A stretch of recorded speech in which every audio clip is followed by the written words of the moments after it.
Okey, bismillahirrahmanirrahim. Alhamdulillah, alhamdulillah, alhamdulillah hamdan wafi ni'mahu wa yakfir mazida. Ya Rabbana lakal hamdu kama yanbaghi li jalali wajhika wa azimi sultanik.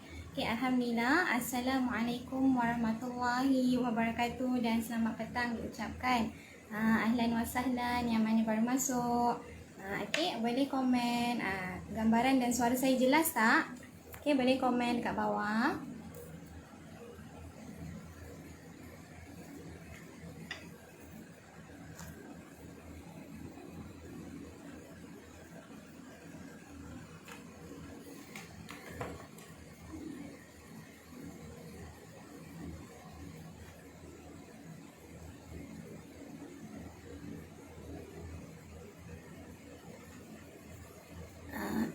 Okey, maaf. Dekat sini tak ada komen, jadi saya baca kat telefon saya. Okey, waalaikumsalam. Yang mana baru masuk, ahlan wa sahlan, jemput masuk. Yang dah masuk, jom sama-sama kita pakat-pakat share, komen. Okey, seberapa banyak yang boleh, insya-Allah. Okey, alhamdulillah, syukur masih lagi diberikan peluang untuk kita sama-sama dalam petang ni dalam slot hadis bersama dengan saya Liana. Okey, kita sama-sama belajar, sama-sama menuntut ilmu hadis, insya-Allah. Okey, waalaikumsalam Kak Halimatun, Kak Nusura, Kak Nur Aini, Kak Haslinda, Kak Habibah Tahir, Kak Mariana, Ibu Ruby, Kak Tini. Okey, okey yang dah masuk, waalaikumsalam Kak Zawiyah, Kak Haliza, Kak Haslinda. Okey, boleh komen suara saya jelas tak? Gambaran saya jelas tak? Boleh komen kat bawah. Okey. Okey, yang dah masuk, jom kita sama-sama pakat-pakat share. Kita sebarkan ilmu hadis ni kepada semua orang, insya-Allah. Okey, Assalamualaikum. Waalaikumsalam Kak Saripah Saleh, Kak Jumaya, Kak Aisyah Harun. Alhamdulillah, gambar dan suara jelas. Okey, alhamdulillah, syukur. Okey, hari ini bersama dengan saya dalam slot hadis. Sebelum ni semua orang tahu kita ada slot santai. Kalau sebelum ni kita shopping, membeli belah. Okey, tapi kali ni kita tukar slot dalam slot hadis. Tiba masa untuk kita menuntut ilmu dalam slot hadis. Okey, boleh, insya-Allah. Okey, yang mana belum lagi share, jom kita pakat-pakat share. Okey, boleh komen dekat ruangan di bawah dan share niat kita kerana Allah, nak menuntut ilmu kerana Allah, nak sebarkan ilmu pun kerana Allah, insya-Allah. Yang dah share, alhamdulillah, terima kasih Kak Habibah Tahir, Kak Nuriani, Kak Haliza dah share kerana Allah, alhamdulillah.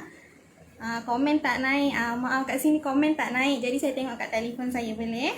Okey.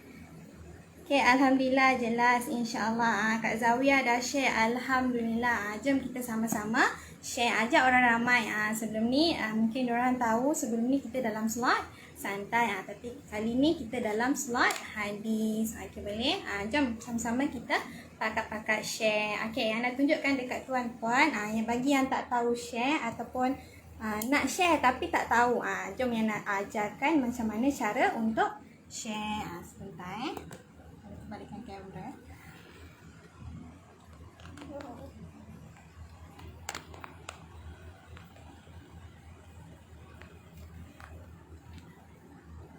Okay, maafkan saya.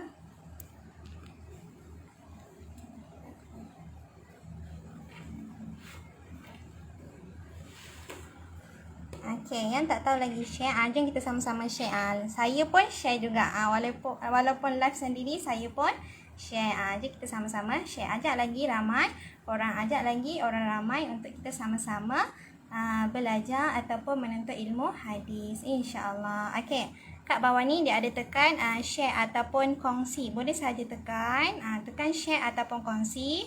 Kemudian tak boleh komen ke?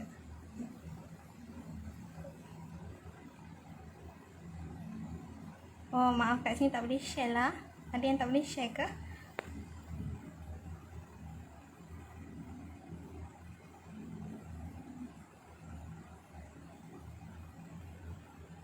Okey, bagi yang maaf telefon saya tak boleh nak share. Okey, tak apa, yang boleh share alhamdulillah teruskan share. Yang tak boleh, yang boleh Yang tak boleh share, tak apa. Nanti kita sama-sama belajar lain kali. Okay, boleh? InsyaAllah. Okay. Maafkan saya banyak kekurangan. Okay.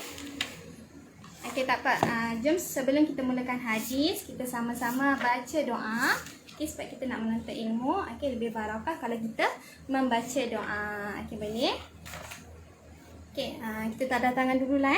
Okay, bismillahirrahmanirrahim. Allahumma aftah lana qulubana fi talabil ilm. Warzuqna al-ikhlas fihi wal amal bihi wal nashr bihi hatta ya'tina al-yaqin. Ya Allah, bukakanlah hati kami supaya kami dapat menerima ilmu dan kurniakanlah kepada kami keikhlasan dalam mencari ilmu dan mengamalkannya serta menyebarkannya hingga ke akhir hayat kami. InsyaAllah. Amin. Amin ya Rabbal Alamin. Okey, Alhamdulillah.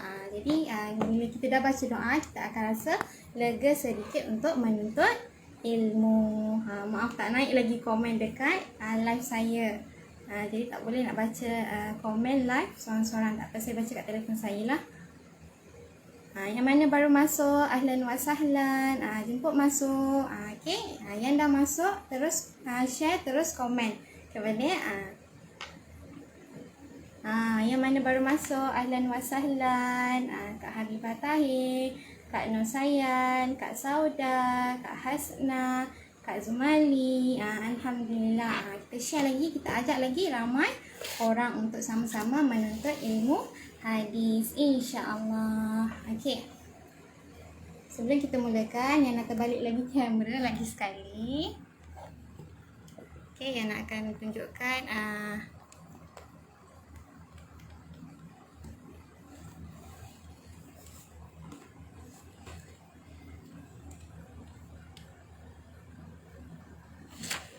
okay, sambil kita menunggu kawan kita yang lain, boleh kita pakat-pakat share. Okay, boleh, insyaAllah. Okay, boleh komen gambaran dan suara jelas.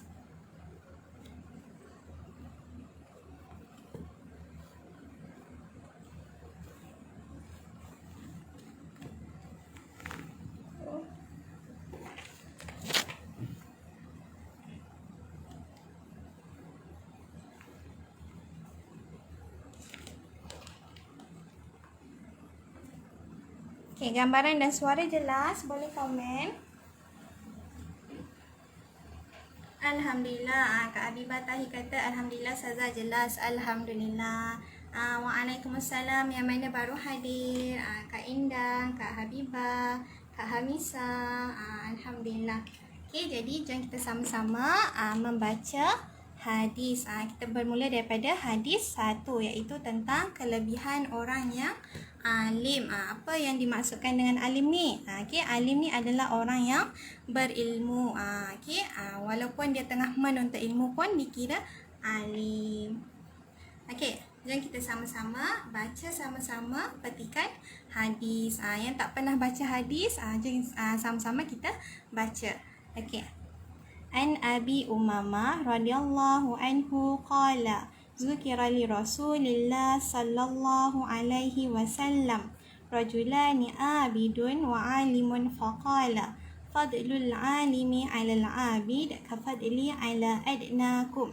Wa fi riwayati anhu thumma qala Rasulullah sallallahu alaihi wasallam inna Allah wa malaikatahu wa ahlus samawati wa ahlal ard hatta namlata fi hujriha wal hitan fil bahri la yusallu ala muallimin nasil hayy.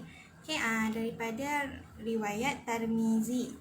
Okay, apakah yang dimaksudkan dengan hadis 1 ini? Apakah yang dimaksudkan dengan kelebihan orang yang alim ini?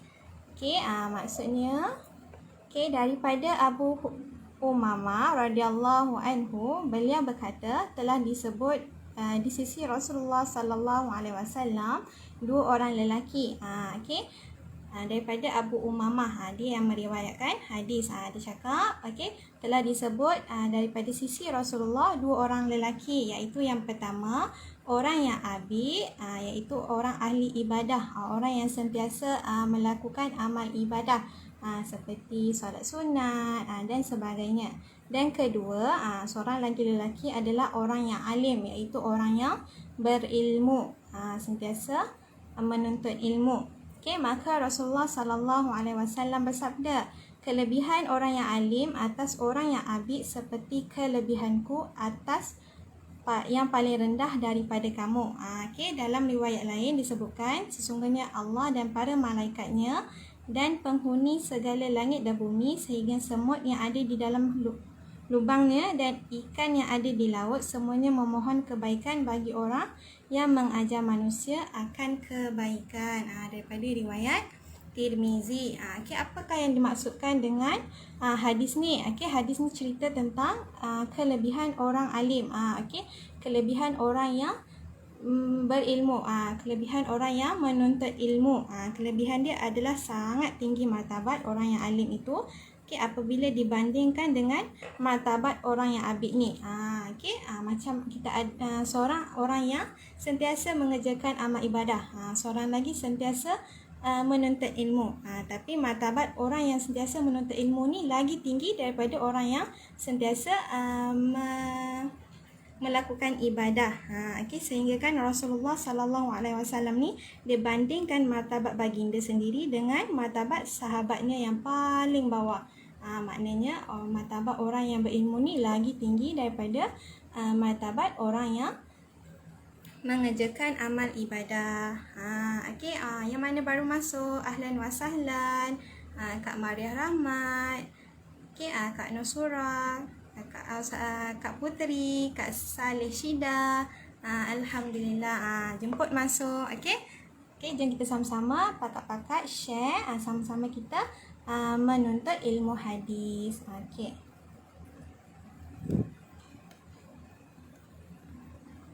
Okey, masih kurang jelas ke? Boleh komen.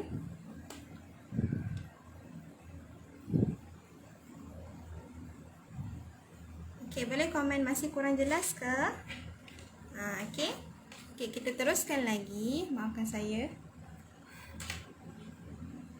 Okey, kita teruskan lagi. Okey, dari sudut lain pula, orang yang alim itu dikenali dan dicintai oleh semua lapisan penduduk maupun di langit dan di bumi. Bayangkan bagaimana Allah Subhanahu Wa Taala dan para malaikat dan seluruh penghuni 7 lapisan langit ni, begitu juga dengan segenap penduduk bumi, yang terdiri daripada manusia, jin, binatang sehingga semut-semut yang ada dalam lubang ni pun, sehingga ikan-ikan yang ada di lautan pun, semua tu mencintai dan mendoakan supaya orang yang alim ni tadi, orang yang menuntut ilmu ni tadi sentiasa mendapat kebaikan dalam segenap kelakuannya. Maksudnya, dalam seluruh bumi ni sentiasa mendoakan kebaikan untuk orang yang sentiasa menuntut ilmu ni.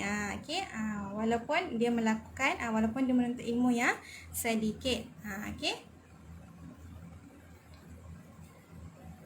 Okey, dah jelas, alhamdulillah. Okey. Saza, muka surat berapa? Rasanya ada buku. Maafkan saya. Bagi yang ada buku, boleh sama-sama kita baca. Buku dia bertulis edisi istimewa 40 hadis peristiwa akhir zaman. Yang mana ada buku ni, boleh sama-sama kita keluarkan dan kita sama-sama ulang kaji bersama. Okey. Sama-sama kita baca, sama-sama kita mengisi masa petang kita dengan membaca hadis. Kalau ada anak-anak nanti, kita boleh ceritakan dekat anak-anak. Yang ada cucu pun boleh cerita dekat cucu. Sebab dalam hadis ni banyak ilmu yang kita sendiri tak tahu. Okey. Okey, kita teruskan lagi. Kelebihan orang yang alim. Jom kita sama-sama baca sekali lagi petikan hadis 1 yang berkaitan dengan kelebihan orang yang alim. Okey, boleh? Okey, jom kita baca sama-sama. Petikan hadis dengan membaca Al-Quran ni dia lain. Kalau kita baca Al-Quran, dia ada merdunya, dia ada suara dia dengan nada dia, betul tak? Kalau hadis ni dia lain, bacaan dia pun lain. Okey, boleh? An Abi Umamah radhiyallahu anhu qala zukira li Rasulillah sallallahu alaihi wasallam rajulani abidun wa alimun faqala Fadlul alimi ala abid kafadli ala adnakum.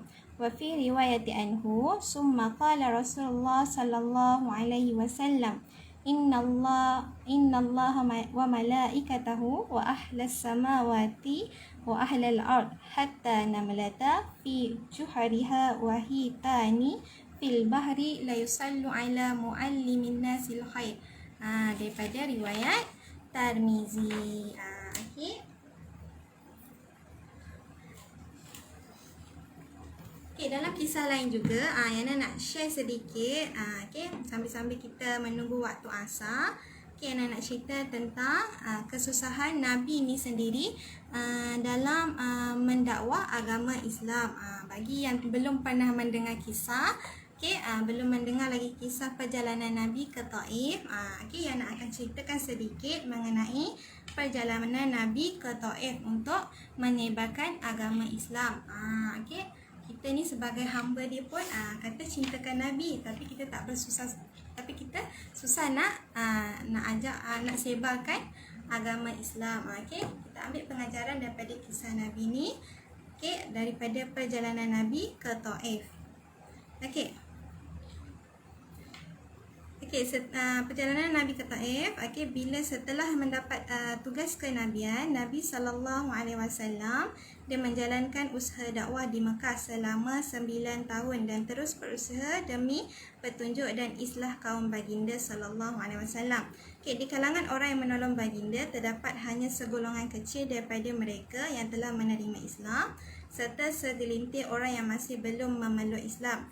Okey, dia cerita kat sini sebelum perjalanan Nabi ke Taif, okey, yang bersama-sama dengan Nabi ni sedikit sahaja. Ada segolongan yang dah masuk Islam, ada segolongan lagi belum lagi masuk Islam. Okey, tapi kebanyakannya adalah orang yang belum memeluk Islam. Okey, kebanyakannya orang kafir dekat Mekah ni sedaya upaya untuk menyusahkan dan mempersendakan baginda serta para sahabat dengan berbagai-bagai cara. Okey, tanpa melepaskan sebarang peluang yang ada. Diceritakan sebelum Nabi nak perjalanan ke Taif, okay, Nabi nak berdakwah, Nabi nak menyebarkan agama Islam ni sangatlah susah. Sampaikan keseluruhan orang kafir ni tak nak terima Nabi, tak nak dengar pun dakwah Nabi. Sampaikan diorang cari berusaha untuk halang Nabi untuk menyebarkan dakwah agama Islam. Okay, namun bapa saudara baginda iaitu Abu Talib, iaitu antara mereka yang baik hati. Walaupun Abu Talib ni belum lagi memeluk Islam, tapi dia tetap bantu baginda dalam semua segi. Dia yang membantu Nabi untuk menyebarkan dakwah agama Islam. Tapi selepas 10 tahun baginda menjadi Nabi, lepas tu Abu Talib pun meninggal dunia. Lalu orang kafir pun mendapat lebih banyak peluang untuk menghalang penyebaran Islam dan menyiksa orang Islam dengan berbagai-bagai cara secara terbuka. Namun lepas tu barulah Nabi pergi ke Taif dengan anggapan waktu tu Nabi ingatkan dia boleh pergi ke Taif untuk ajak ramai orang dekat Taif tu untuk memeluk Islam. Dengan hasrat yang tinggi untuk pergi ke Taif untuk ajak ramai lagi orang untuk memeluk Islam. Namun bila dah tiba di sana, baginda SAW telah berbicara dengan 3 pembesar yang dianggap tinggi darjatnya. Bila dah sampai kat Taif, Nabi jumpa dengan 3 orang pembesar dekat Taif.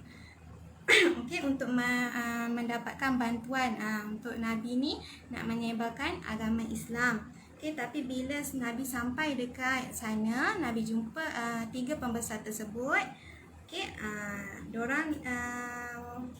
Mereka bukan sahaja tidak menerima ajaran Nabi, tapi mereka telah menjawab Nabi dengan kasar dan tidak berakhlak.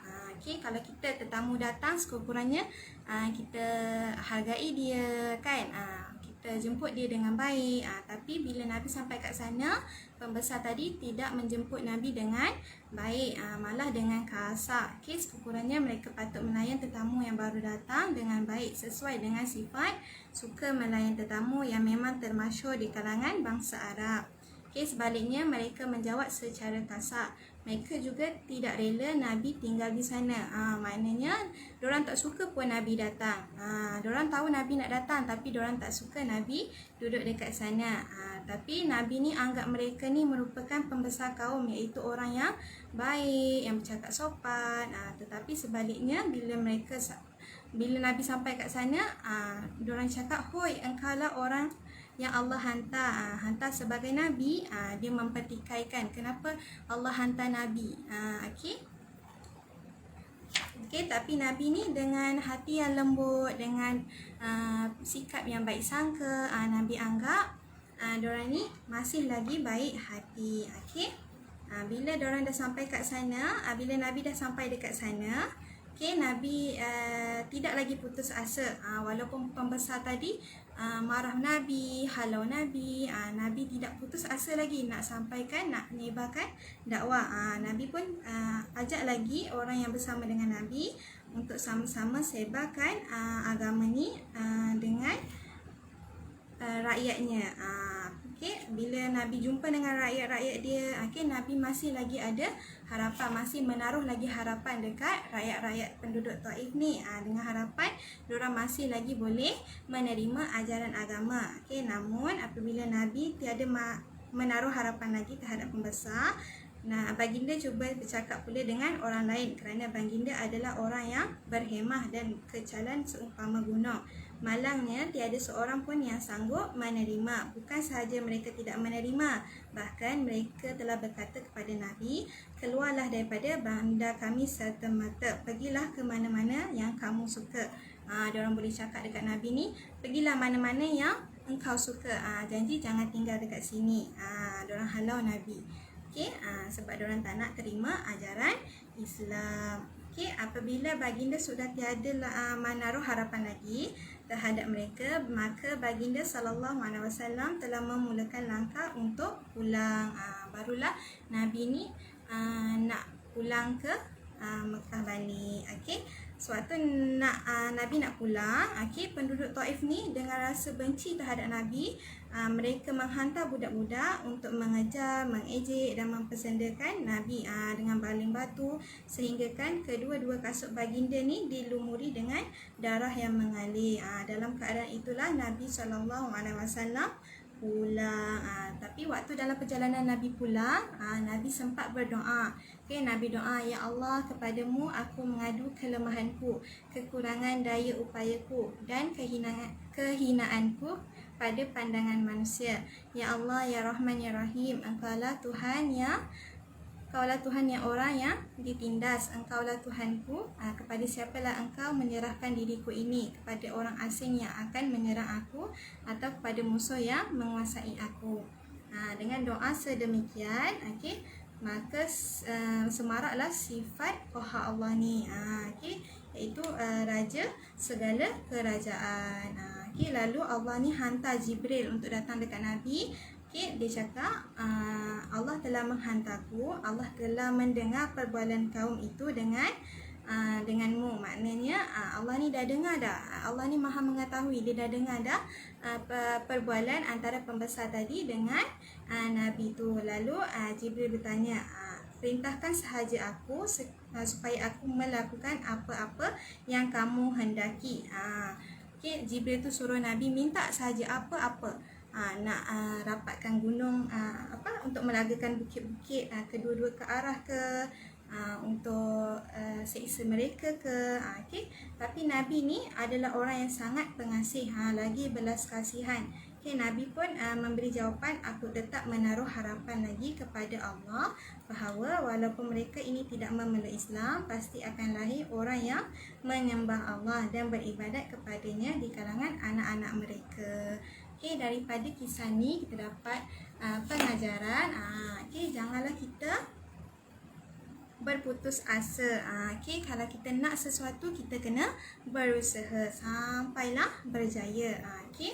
Dalam hadis ni juga tadi yang kita telah baca tadi, sekiranya kita mempunyai ilmu, walaupun sedikit, kita kena sebarkan. Nescaya insya-Allah martabat dan ganjaran yang diperolehi daripada kita menyebarkan ilmu itu amatlah tinggi di sisi Allah. Okey, tiada ilmu kita takkan tahu. Bila tak tahu, tak tanya, tak belajar, maka takkan berjaya. Okey. Okey, itu saja dalam slot hadis hari ini. Semoga kita berjumpa lagi pada hari esok pada waktu yang sama, insya-Allah. Okey, jangan lupa untuk bersama-sama dalam slot maksurat petang ini bersama Ustazah Mimi. Okey, insya-Allah. Itu sahaja daripada saya. Assalamualaikum warahmatullahi wabarakatuh.